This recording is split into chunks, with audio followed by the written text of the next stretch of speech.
I believe we'll go ahead and get started. If everybody could have a seat. I want to welcome everybody this afternoon to our co-sponsored Civic Lecture. My name's Greg Stevens. I'm in the Technology Management program here where I teach business courses. And we've been sponsoring events like this, well, not quite like this, but current events that are popular for the region for 7 years. So if you haven't attended one, welcome, and we got a good program today. A couple items before we get started. The restrooms are right down the hall if you need to take a break, and it's just right outside the door to the left-hand side. The moderator will be Don Teskey. And we have several sponsors here that you can see. The Kansas Farmers Union has arranged for these meetings across the state. They're a sponsor. The Center for Sustainable Ag and Alternative Crops is a sponsor. Central District for the Extension program here on campus is a sponsor. Our lecture series is a sponsor, and the Department of Agriculture. Before I introduce Don, I was talking to my brother last week about this topic, and he was interested in it. And he's a collector of the Yearbook of Agricultures, and I know some of you also are familiar with them. They've been discontinued for several years, but there's over 10 of these, with the year 1913 being the most significant Yearbook of Agriculture that talks about hemp farming. And one of the items that was featured is on the one slide. Popular Mechanics in 1938 said that this was going to be one of the most significant industries in the future in 1938. So here we are in 2018, and by the size of all of you attending, it looks like this is becoming a topic that is of much more interest.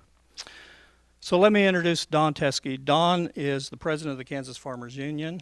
He has been the president since the early 2000s. He serves on several boards. He was the vice president for 4 years, and some of the boards he serves on are the Kansas Rural Center, the Farmer Veteran Coalition. He started that here in Kansas. And he was also a farm financial analyst for K-State back in the 1980s. So Don raises hay, has a livestock herd, and crops. So without further ado, Don Teskey.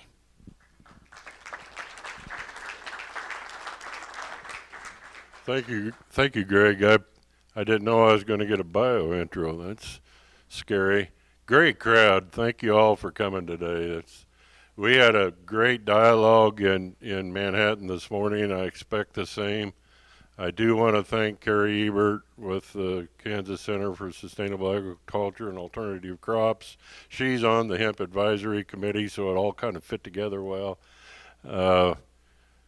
When I came up with the scheme, Rod Flaman and I have known each other for many years since he served on the Canadian Wheat Board. And we've stayed in touch through all the years and have had an opportunity to interact, and we communicate often. And so I knew he raised hemp for a lot of years in a big way. I knew there was a lot of misperception in Kansas on the product, and for the last 2 years I've been trying to get him to come down to our state convention and do a session on hemp, and that never works on his travel quality of life. And so he says, well, I'll be coming through in October, and he committed to 2 days, bless his heart, and I'm just abusing the hell out of it while I got him. So we did one in Manhattan. We're going to do one here now, and then tomorrow is Colby and Garden City, and that's all more I could corral him, but he's got a lot of insight he can share on the basics of producing it and the markets. So come on up, Rod. I just want to introduce him. Greg tells me that we're going to take a break between Rod and Dana to eat ice cream, so I think that might be okay. So that's more than okay since we didn't have time for lunch. Hey, you're louder than I am. Cool.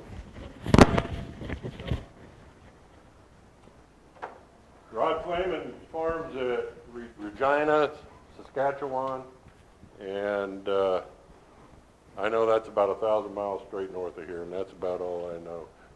1,100 miles in a day and a half to get here. We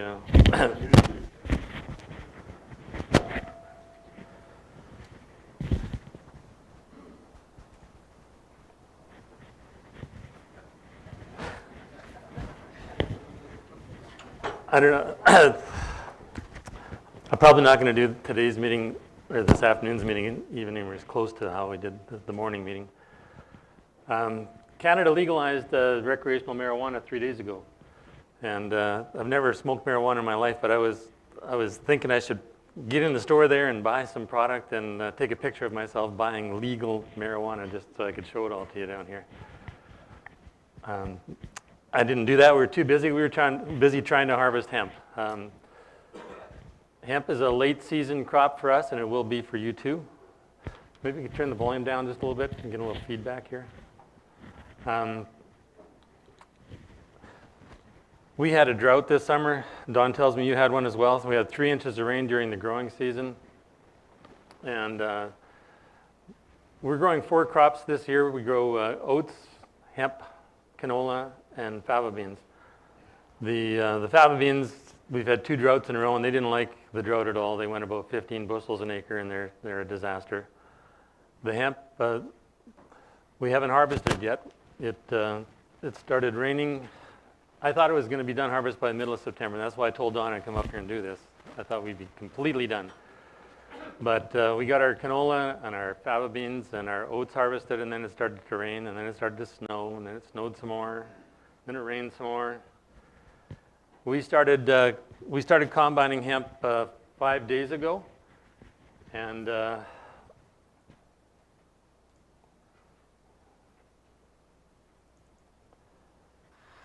this is we're just barely getting started. This was like the first hopper of hemp that we combined. And I thought I'd take a video of it and share it with you guys. After a month of rainy, cold weather and snow. He's flying along here at 6 miles an hour, 36-foot header. We've got 500 acres of hemp to harvest. And as the combine drove past me, I could smell smoke. That's smoke coming out of the back of the combine. So I had to run and catch up to him and shut him down and make him quit. And you know, the biggest problem with harvesting hemp is the length and the strength of the fibers. You know, we used to cut about 3 feet of hemp and put that through the combine, and it would wrap on everything. And when it wraps, it's stronger than Kevlar. It pulls tight. It's like Velcro. It pulls in more hemp. It rubs and it gets hot and it melts the grease out of your bearings, and then the bearings start to spark and you get fires. And of course, there's hemp chaff all over the combine, and that hemp chaff is oily. And the fan blows the sparks from wherever the fire is, and you know, gets sparks all over the combine, and everywhere there's chaff, it lights up and smolders, and it burns kind of like cigarette tobacco. It doesn't really flame so much, and we've only ever had it come out the back of the combine and light up the field once, and that was 10 years ago.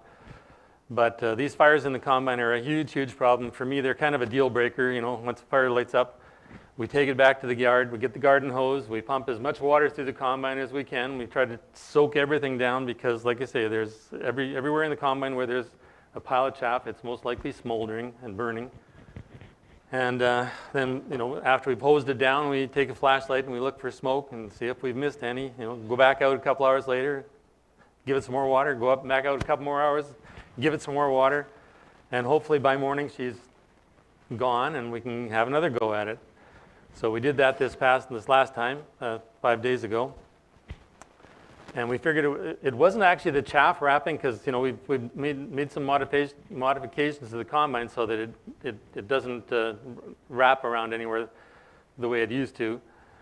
And this time what it was, we thought it was the emergency brake had jammed on and got hot, because the fire was down underneath the axle, and we've got puckboard mounted under there to keep it from getting on the final drives.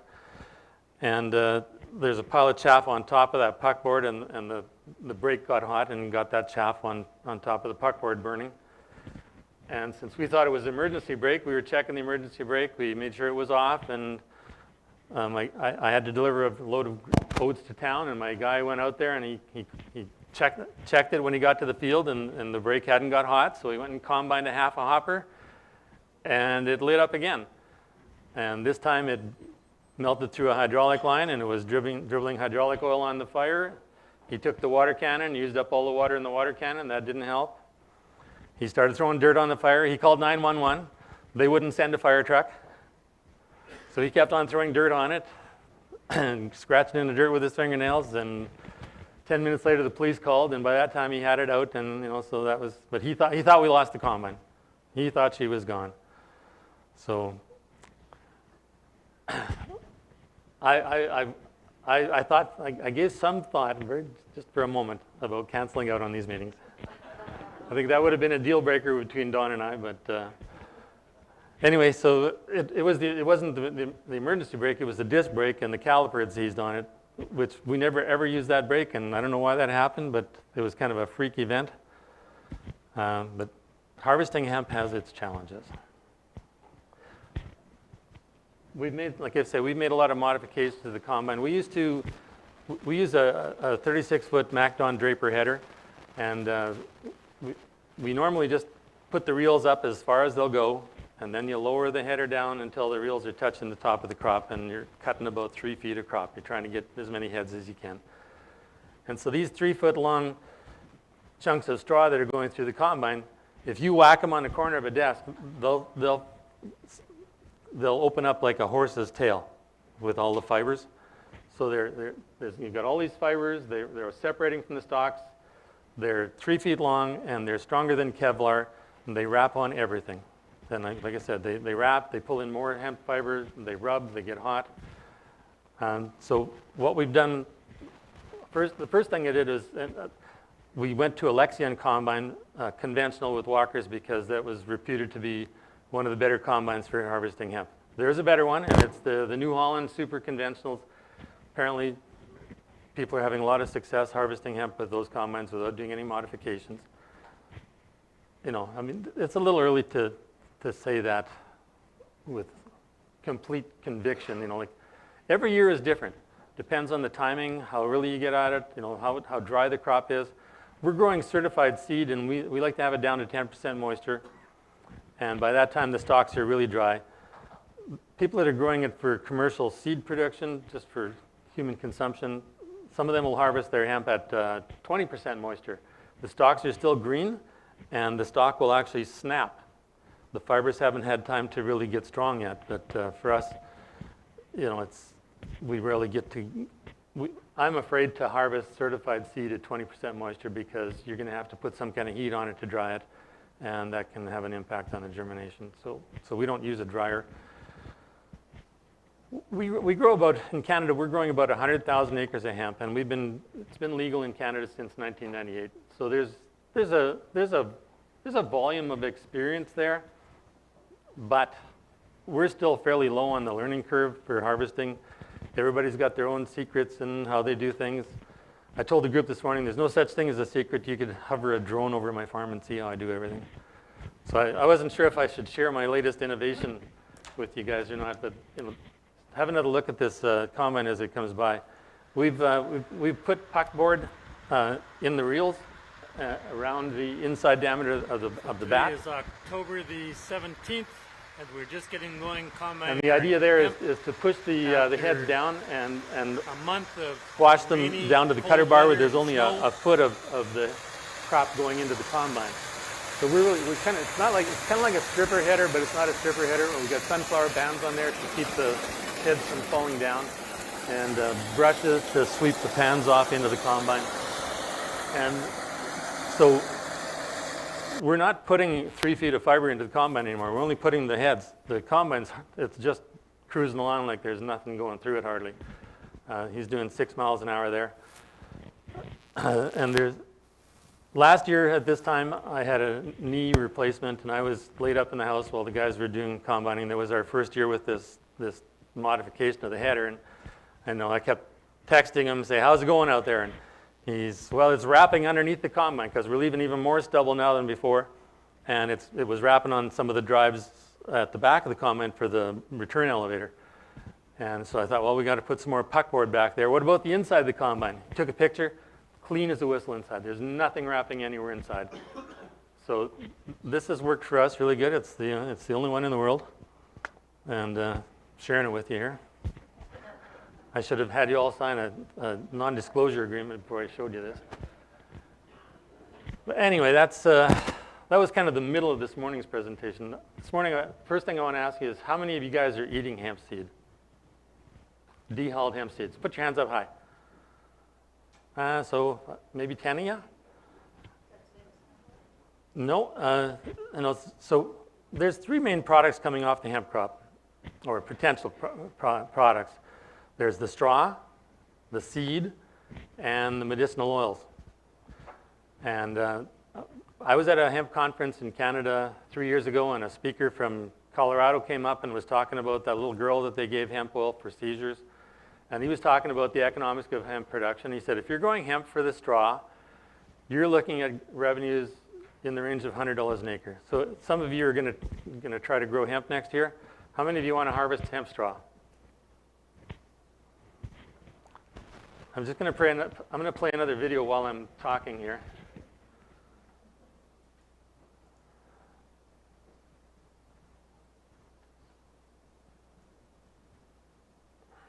To build real homes and buildings, and they're essentially made of 3 basic ingredients: hemp, lime, this is the hemp, water.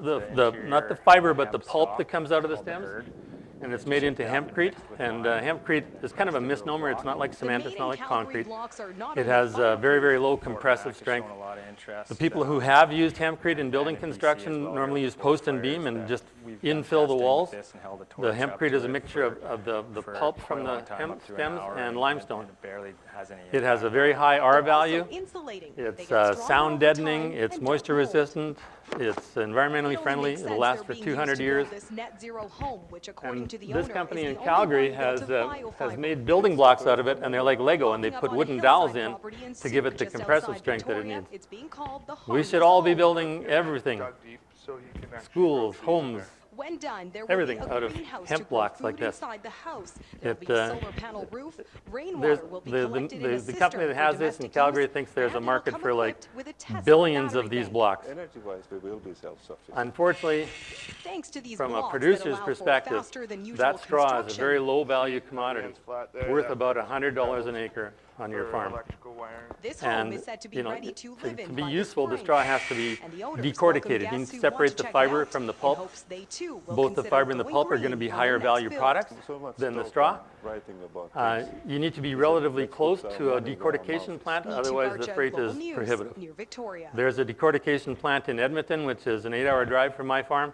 We were trying to make it, we baled up all of our straw from last year, got it sitting in big round bales, and This is the advertising for Latte. I don't know what's going on here. Hi guys, it's Mommy Cray Cray, and today I want to show you one of my favorite toys of all time. So the freight to 8 hours trucking up to Edmonton, the freight was going to be more than the value of the straw. So straw is the kind of one of the products you can take from your hemp crop. And I think there's a bright future for hemp straw products. Building blocks like that. The fiber is, the auto manufacturers would love to get their hands on a supply of hemp fiber. They would use it to replace fiberglass because it's stronger than fiberglass, lighter than fiberglass, and environmentally friendly. The construction of a decortication plant is millions of dollars. It's not something that you can do on farm. So you need an investor with a lot of money, and you need a lot of hemp acres. Those hemp acres that are not going to be there for straw production.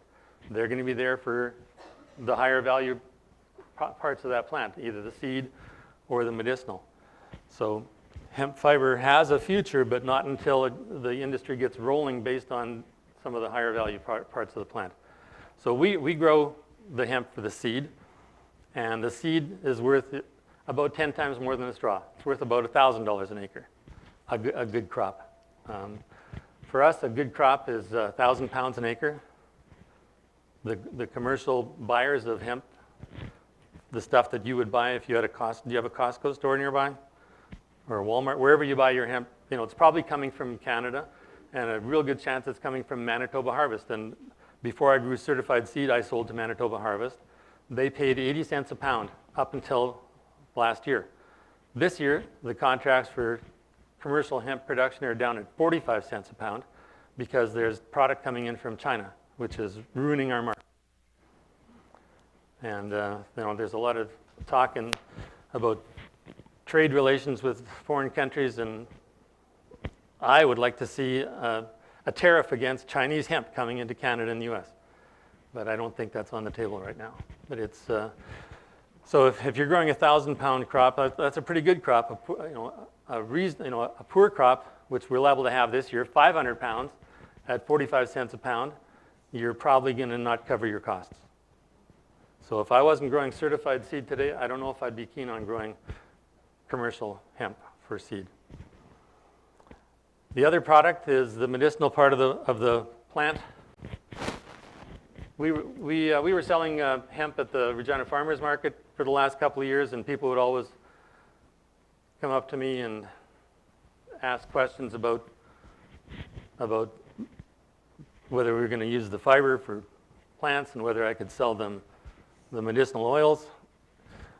We'd offer samples to people to taste, and once in a while somebody would say, "Oh, I'm afraid." Afraid of what?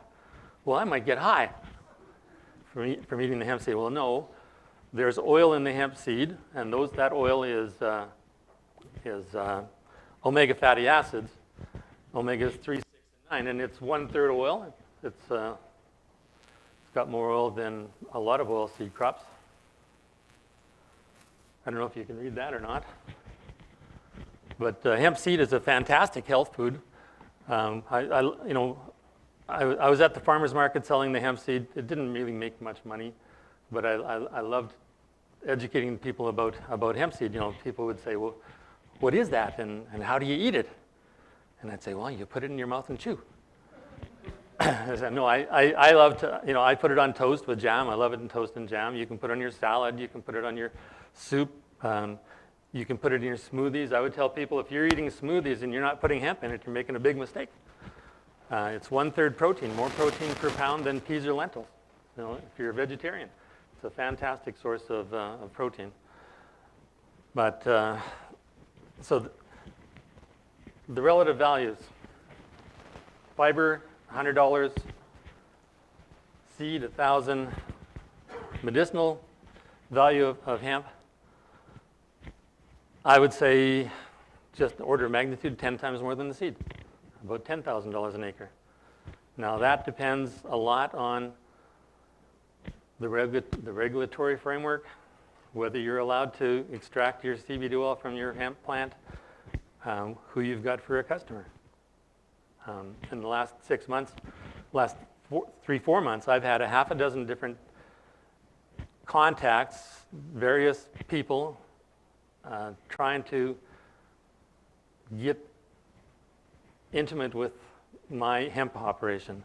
They want to know how they can do business with me, get me to sell them the plant parts that have the cannabinoids in them, how the hemp production works. Everybody in the country is just frantic about how they're going to fit into this business and what their part of it's going to be. The seed variety that we're growing is one of the biggest medical marijuana companies in Canada.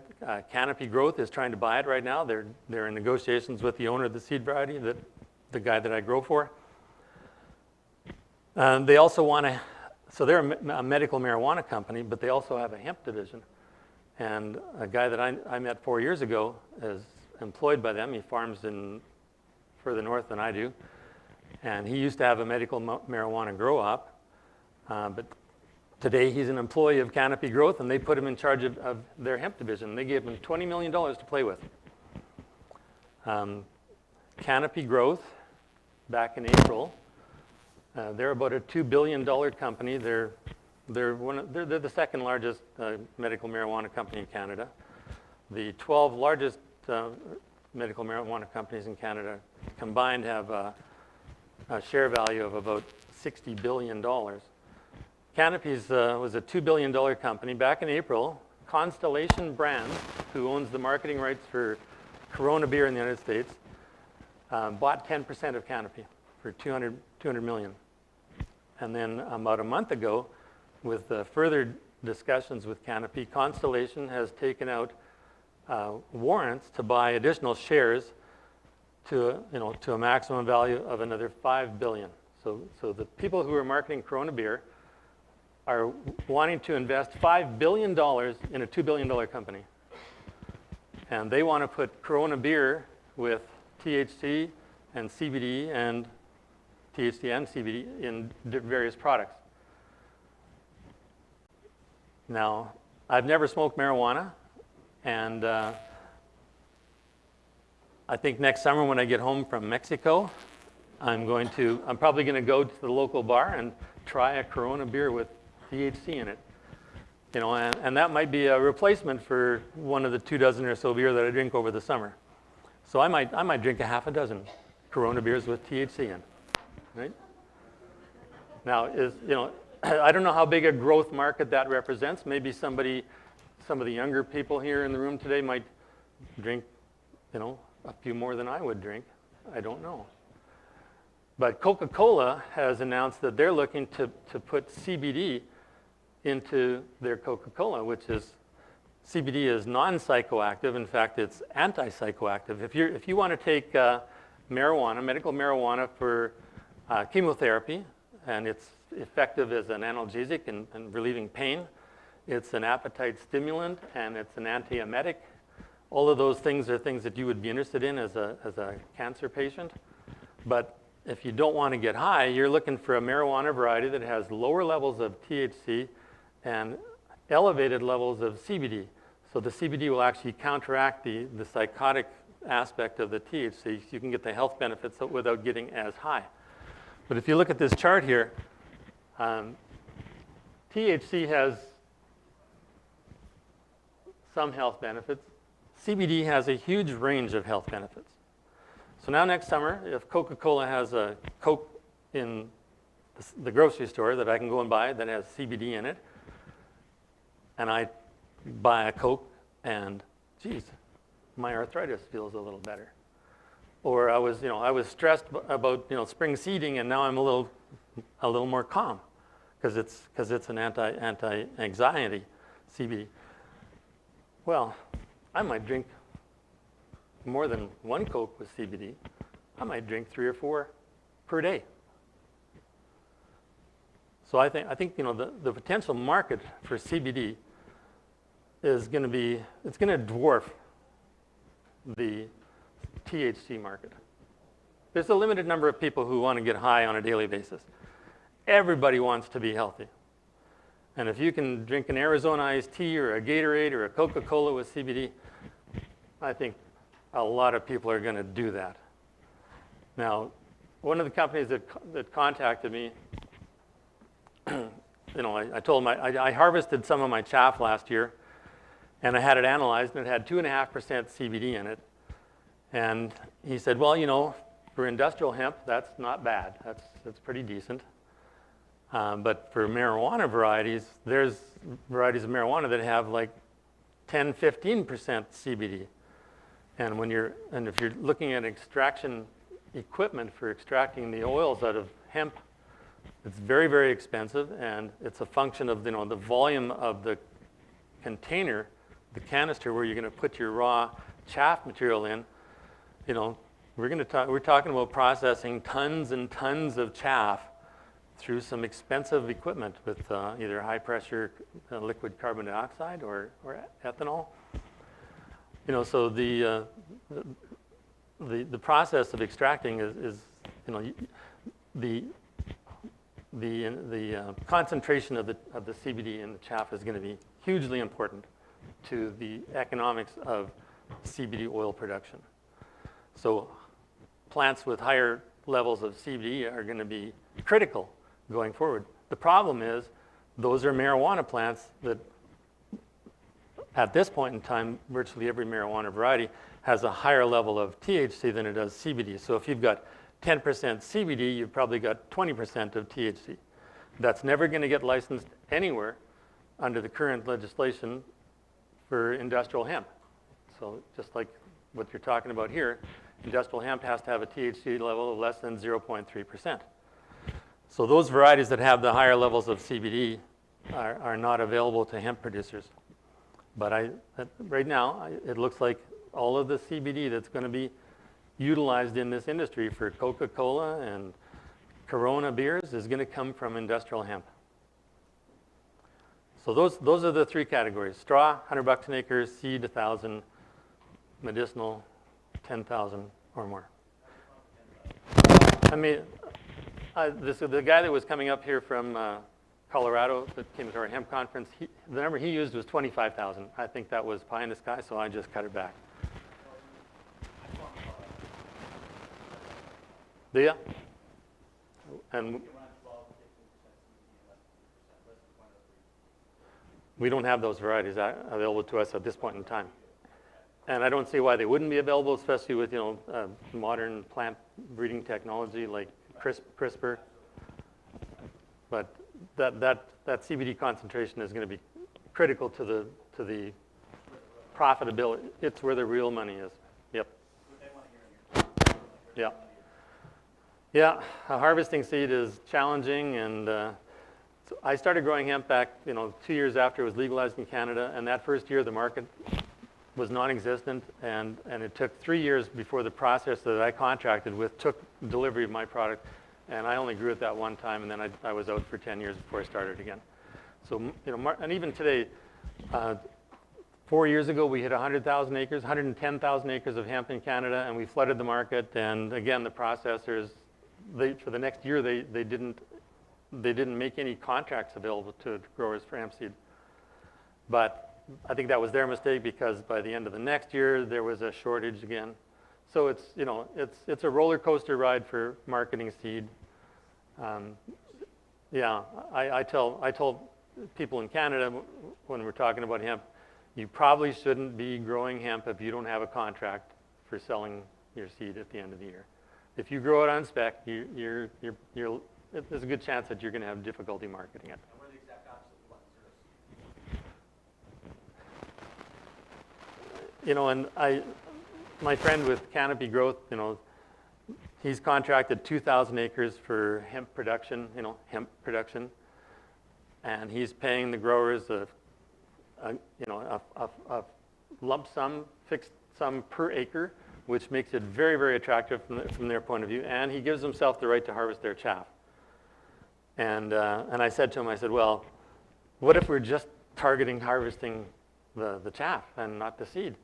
And he said to me, he says, oh no, he says, for the producers to be economically viable, they need the revenue from the seed, to make it worth their while. Now, I think he was out and out lying to me. Straight out lying to me, because the money's in the chaff, and he doesn't want everybody to know that. 98% of people. My elevated.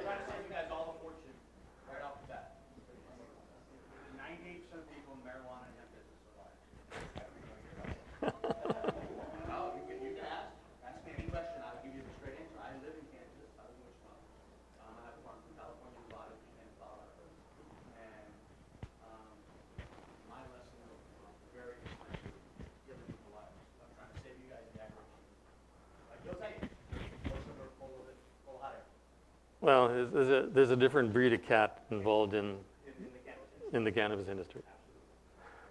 Are you aware of a machine that you can actually dual purpose when past the crop? Don't they have something on? Yeah, I've seen videos of one in Europe. It's a John Deere with a double header. The top header cuts the seeds, and the bottom header lays a windrow with the straw. you know, this is a new industry, and we're even after 20 years in Canada, we're still low on the learning curve, and you know, and we've only been harvesting seed. We haven't been harvesting straw. We haven't been harvesting chaff. We haven't been, you know, extracting oils. You know, so this is pretty much a blank slate. And another question? We seed 35 pounds per acre, and the retail cost of seed right now in Canada is $2.25 a pound, so it's about $80 an acre. We're putting about 120 pounds of nitrogen on it, so for us it's very, very much equivalent to growing canola. So a good canola crop at 40 bushels an acre and $10 a bushel is $400 an acre. You know, so there's some similarities there. If you could, I would say for most growers, like I've been growing for, you know, 10, 15 years, and there's not a single one of my neighbors who want to grow hemp. They all think I'm crazy because of the fires in the combines and stuff like that. There has to be an incentive to switch from whatever crop you're growing now, whether it's canola or corn or soybeans, to switch over to growing hemp.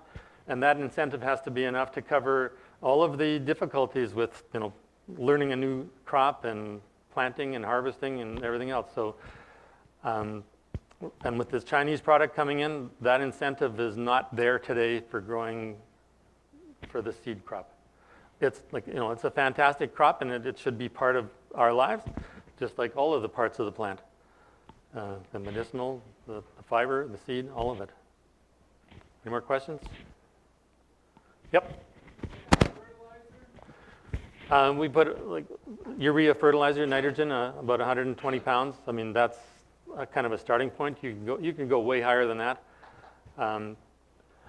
I used to tell people that my hemp grew about an inch a day, and I wasn't sure if I was being honest or not. So last year I put a yardstick in the ground after it got to be about, you know, 6 to 12 inches tall, because when it's 6 to 12 inches tall, it's not very competitive. And there's not a lot of registered herbicides available for hemp production. But once it hits that 12 inches, if it's got, you know, the moisture and the heat, it was growing 3 inches a day, like almost 2 feet a week. And, you know, and so the variety that I grow is X59. This year it's kind of a short. It's probably only about 5 feet on average. I've seen it 7, 8 feet tall, and people who plant it early with really good fertility have seen it taller than that.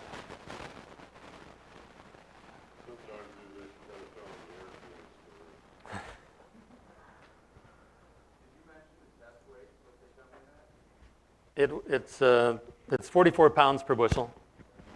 It's very light. You know, so 20 bushels is 800 pounds, 880 pounds. That's a good crop if you're going to get 80 cents a pound for it. Yep. Well, it's not there. Trifluralin, ethafluralin is registered in Canada. Trade name Edge. Bromoxynol. It works on hemp, but the hemp is sensitive to it. The first time I used bromoxynol, I called someone who was an experienced grower, and I said, can you, and it wasn't registered at that time. I said, can you put bromoxynol on hemp? He said, well, you can, but the hemp doesn't like it. Pardon me? Bromoxynol is a contact. It burns. No, it's applied on the plant. Not gramoxone. Bromoxynol. Sorry. And then, you know, we use grassy weed herbicides all the time. I don't know if any of them are registered, but we use it. Because, you know, early on when I was organic, I lost a hemp crop to wild oats, so it's really, really sensitive to. We're growing right now. We're growing faba beans, hemp, gluten-free oats, and canola. And we haven't grown wheat or barley since 2014 when we started growing gluten-free oats. We don't like to grow our hemp on canola stubble because there's a lot of volunteer canola, and you know, bromoxynol, it hurts the crop, and it's not very, we use it at half rate, and it's not very effective on the canola. So we don't like to put, and the processors don't like it on canola stubble either because of the sclerotinia. Sclerotinia is not a huge problem in hemp, but when we grow canola, and there's sclerotinia in the crop, you break open the stem and there's these little round black sclerotia bodies. The sclerotia body in hemp is more long and elongated, and it looks for all the world like mouse poop. So people get really excited. So we don't grow hemp on canola stubble yet. Do you have any baby pest issues? No. Kentucky had a huge issue with Did they? What pest? worm. Really? We've got tons of insect pests at home, especially in the last 2 years with it being dry. Prior to that, we had disease issues like crazy when it was wet. Is there concern with the GMO industry getting involved in this? There are no GMO hemp varieties at this point in time. What about with the marijuana? Pardon me? What about with the marijuana? There's no GMO marijuana either, as far as I know. Obviously, you're going into Canada, and he maybe answers this better, but soil type, too much water, not enough water, humidity, lack of humidity, Well, with the amount of vegetative growth that it produces, it needs water. But it has a taproot, and it's a little more drought resistant than some crops. Like it's way, way more drought resistant than my fava beans. My fava beans this year are a total wreck. There are different ways, but he mentioned taproot. He plants straight to seed. But if you plant from the clone, you won't have a taproot. So, water is very important. I understand. Water is important. Too much, not enough. Too much. But it's what is too much, not enough.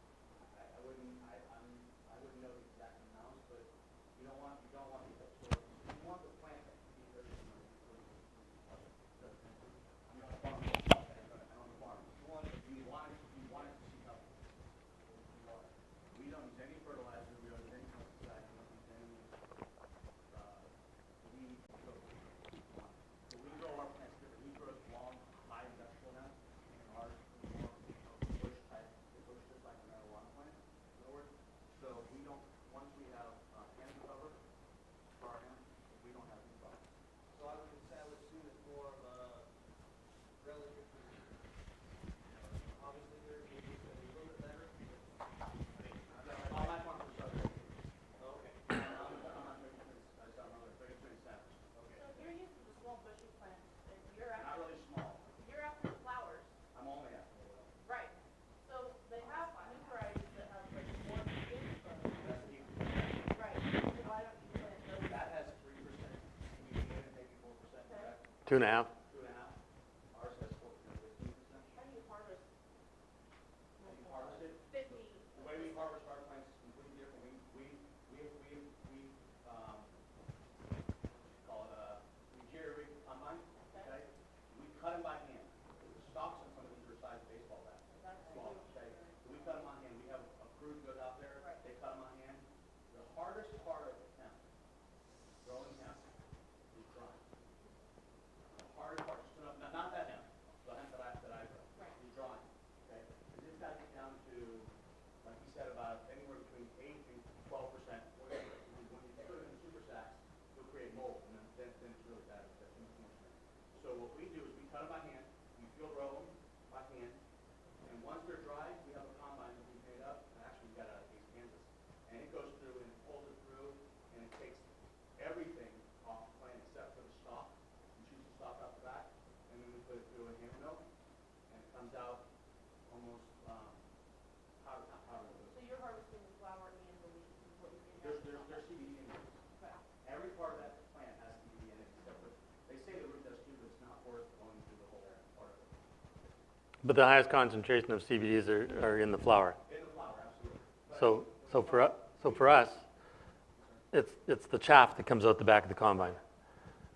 Not the straw that we leave behind, not the straw that goes over the straw walkers, not the seed, but the chaff that comes off the sieves has the highest concentration of CBD. And when I collect the chaff, I just I put some pipes off my my chaff spreaders and I blow it into a silage wagon. So then I think if our hemp variety had 15% of CBD, or we could probably still, harvest the seed and the CBD using my equipment and not specializing for the harvesting of the plant part. I think you could do both, and I think that the problem with the seeds are a cannabis plant, once it grows a seed, it starts to protect the seed. So once the seed's in the cannabis plant, all the work the plant does is protect the seed. It tries to grow the seed. So the plants that we grow, we don't want the seeds in it because it creates higher CBD content. Once the seed's in there, it doesn't protect the CBD content doesn't go up anymore after it aerates and it protects the seed. So my friend with the canopy growth told me that he believes that one of these seed heads, and that's not the high concentration, 15%, this is the 2.5%. If you could extract the oil, the CBD oil, and the cannabinoids out of one of those seed heads, it would give you 3 daily doses of CBD. Right? He went on to speculate, and these are not hard and fast numbers, that 10,000 acres of hemp production, industrial hemp production, with the low level of CBD, would produce a daily dose of CBD for every man, woman, and child in Canada for a year. Okay, so if I had a higher concentration of CBD in my crop, and we had 100,000 acres, and if everybody was doing this, we could flood the world with CBD oil, I think. And the Chinese are already doing that. They're stockpiling oil, and there's rumors that they're going to be bringing CBD oil into North America as soon as they can. So I think Colorado's in an envious position, is that they've had a protected market that's not oversupplied up until now. If Kansas and Washington and if everybody in the country is given permission to grow industrial hemp, and if we all start collecting the chaff and extracting it, and again, my friend with canopy growth is speculating that in a matter of a couple of years, that single dose of CBD oil is costing you at the retail right now about $1 a dose. So a little vial with the 60-day supply is between $60 and $200. He's thinking that once everybody gets up and running and this thing becomes super competitive, that your daily dose of CBD oil will get down to 10 cents. So I've had a half a dozen people contacting me over the last 6 months trying to talk to me about going forward. And the last guy, his son-in-law was the CEO of Weed MD in Ontario, and he's branched off into a new division where he's looking mainly at CBD oil. And he says, how much money should I invest in my son-in-law's business? And I said, well, you've got millions of dollars. You can invest as much as you want, but I think you should invest quickly and jump on this this rocket ship and ditch it in about 2 years' time, because I think that's going to be the lifespan of this industry. And and for these half a dozen people who've been contacting me this summer, and they're all on the CBD wavelength. Not too many people are really keen on ramping up production of seed or straw. They want to jump on this bandwagon, and they're Johnny-come-latelys. The people who are the medical marijuana companies in Canada have been focusing on this business for 2 decades, and they've got billions of dollars already invested in the industry. And so the legalization of Canada, of medical marijuana in Canada, my take is that what they've done is they've tightened up the regulations. We had a medical marijuana industry, registered medical marijuana growers 20 years ago. They canceled that legislation, and they replaced it with new legislation which was much, much more stringent. Double chain link fences, closed circuit TV cameras over every inch of the property, recording those cameras for 30 days and keeping that information, so it's become extremely difficult to get into the medical marijuana business in Canada. And the guys that are in it have a lot of money, and they're going to get filthy stinking rich. And everybody else who thinks they're going to jump into this business today, it's a pipe dream. I hate to end on a sour note like that, but Don told me to come and tell you how it is.